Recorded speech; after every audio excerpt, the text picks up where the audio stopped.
Hello everyone, hope you're doing well.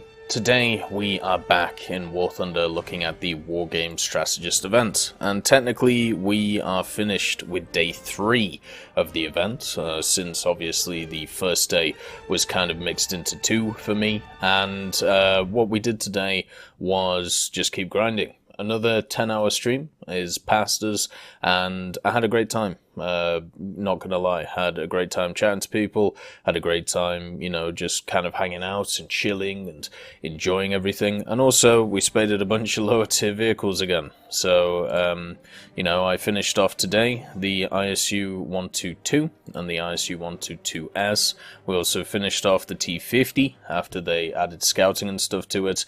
And also, I've been working on the ISU 85 and also the SU-100, so we're probably going to be doing them tomorrow as well, along with the ZSU-37, just trying to get it finished.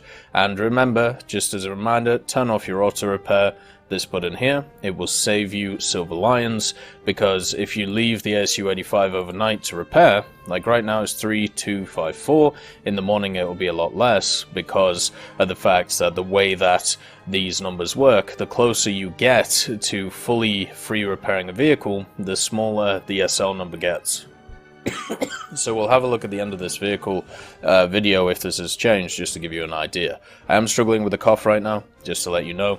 It's been raining for the last 2 days here, and yes, I have definitely struggled, you know, with a bit of a cold. So where am I at on the board? Well, today I was able to get 41 boxes, and the way that you can actually get more than 40 boxes in a given day or a given time period is because if you're in the last battle of that time period and it goes longer than obviously 20 minutes or however long it takes you to do that battle, you can get more than the actual amount of that day. So let's say you have 39 boxes and then you go into a battle that lasts 40 minutes, you will actually end up with 43 boxes on the day. It's a little way of min-maxing the event, but it doesn't mean too much because of the fact that there is a maximum limit. So that leaves my box count so far. I got 17 on the first day, 40 on the second, and 41 on today's. So overall, I've got myself 90 boxes, which is pretty good, you know. I think, 98 boxes overall from 3 days, so we're definitely on track for completing this event, and that means as well that we have ourselves 98 of the intelligence. So I can assemble an offensive plan, so I should get going with that, I suppose, since I have nothing else to do with this. And this is where we're at when it comes to the general directions. So we've nearly completed the first one. We've nearly completed the second one. We are most of the way through the third. We are we're not very much way through the fourth, and we are nearly done with the fifth. And this is without using the boxes from today. So without using the 41 boxes, instead, you know, just using the boxes from day 1 and day 2, that is how it is. By the way, if you want the numbers on these and what you actually have to get, so in total, you will need to complete all of these things. 53 infantry, so these guys, 29 armored, 32 mortars, 32 AT, and 25 of the sappers as well. So just to give you an idea. Right, let's just process this and let's attack this now. So there we go. Boom. So now we have the third line completed. You have to complete all of the lines, and then once this is done, you can assault the base. Simple as, really, as you go. And then here we need to do this, but I'll do that later. If you want to see all of the boxes open, I'm going to do that, so let's open them for you here. One of the nice features that they've added this time is they've added a consume again button. So therefore you can just click this, it consumes another box, and you can just keep going. So instead of having to do the 3-click method, you can now just do this click and just keep going. There is, you know, not a way of, you know, not consuming it if you screw up, but I tell you what, this is way quicker than last time, and all I can say is this is just much nicer to be able to do. and sometimes, you know, you get tank platoons and stuff. You can get rare drops during opening the boxes, which is really nice, and that will give you the materials to be able to, you know, go on and create everything for the forces.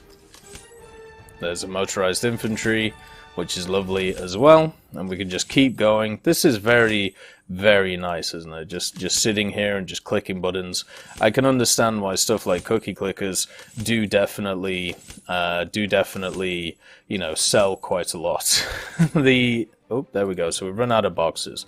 So that's ended us up with 87A, 99B, Catalyst 101, and 96 die. The thing is that all of these take 1 to go, so it definitely seems like I'm getting less A than anything else. Everything else is pretty close, but the A is nearly 10 behind on it, which is, you know, kind of a surprise. So let's just quickly do this mortar platoon so we get it out the way. I do want to chat about one thing, which is kind of something you could do on the other event, and it seems to be able, you can do it now as well. So there's this idea of front loading. So what front loading is if you've already finished your 40 boxes of the day, a lot of people believe that that can be, you know, that can be it on the day, but that's not always the case. What front loading is let's say you finish the 40 boxes, you can keep playing, and even though you won't get the rewards for those boxes while you're playing, it will count towards the next day. So today, when we started, or the time flipped over, I was getting 6 boxes a match because I'd played earlier that day and done the battle time. So you can actually, in effect, what we class as front load. So if you don't have a ton of time at a specific time when it rolls over and you can only play a couple of matches, this is the way where, you know, you can just get ahead of the game, which is something that I'm going to be doing, because generally when I'm streaming, it's like the cutoff time is there, so I've got to make sure to, you know, do both. And it means that you can get ahead of the game if you want to play a bit more. Obviously, this does mean you have to play even more of the event, which isn't well, you don't have to play even more of the event. It just means that if you sacrifice time now, then you will have to spend less time later in doing all of this stuff. So if you want to go over, you know, the amount required and go ahead with it, then you can get ahead of the game and do really well. So make sure, if you do have the time, to front load yourself so you can get a little bit of time on a different day, or maybe you have, let's say, work on the Monday, you can work really hard on the Sunday to be able to front load for Monday. That's the general ideas that we're looking at. So I've seen a lot of people get, you know, really confused when you get to something like this, where you can't see what to do because they're all redded out. This seems to be a little bit of a bug, because you can still attack sectors. So you see here how I can still do this. So, you know, I can still do the sappers and the motorized infantry. Like, I'll show you here if it works properly. Because a lot of people look at this and they go, oh shit, you know, I generally can't push past this, but as long as it's kind of highlighted, you should be able to do it, if I remember correctly. And I do definitely advise you to be able to play all of these. Yeah, there you go. So it opens up and now you can assemble.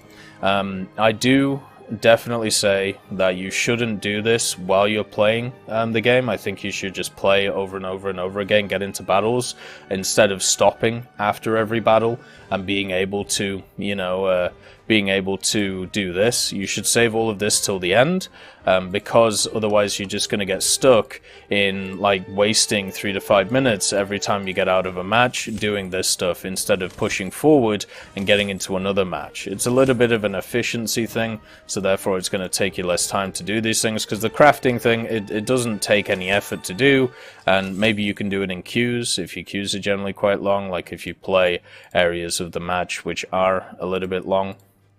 Like, I don't know, some parts of Jets, like maybe 7-0 or something.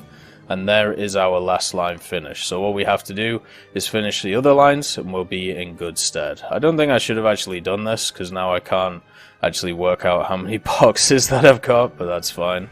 Let's just do that real quick. We've got ourselves an offensive plan.